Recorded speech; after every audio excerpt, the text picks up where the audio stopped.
Balik kilos protesta sa Mendiola ang ilang taga-Navotas kaugnay ng road widening project ng DPWH at Navotas Fishport Complex. At ngayon kasama pa nilang ilang batang estudyante. Mula sa Maynila, may news to go si Dante Perelio live. Dante. Yes, Kara, mga elementary at high school students nga ang kasama ngayong umaga dito sa mga nagpuprotesta dito sa Mendiola, Maynila. Kara, nakasuot ng uniforme ang may 50 kabataang estudyante pero imbis na sa kanilang mga paaralan dumiretso ay dito sila tumuloy sa Mendiola. Bitbit nila ang isang batsyang puno ng sulat na umaapela kay Pangulong Aquino na bigyang pansin ang kanilang hiling. Naghagis din sila, Kara, ng mga kalapati na simbolo ng paghahatid ng kanilang mga mensahe. Isinama sila, Kara, ng kanilang mga magulang para iprotesta ang road widening project ng DPWH at Navotas Fishport Complex.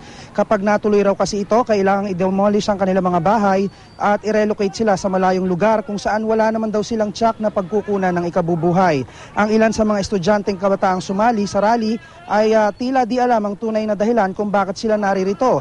Pero meron din namang sa kanilang murang edad ay mulat na sa problema ng bayan. Sino nagsama sa'yo dito?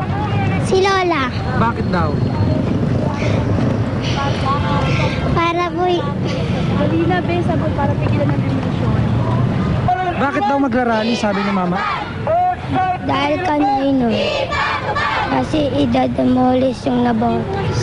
Kung sakaling kami ay didemolish ng mga ahensyang ito, sila ay maapektuhan. Una, doon ang hanap buhay namin. Pangalawa, sila ay matitigil sa pag-aaral. At kung kami naman ay madidemolish at ililipat sa malayo, mawawalan po kami ng hanap buhay.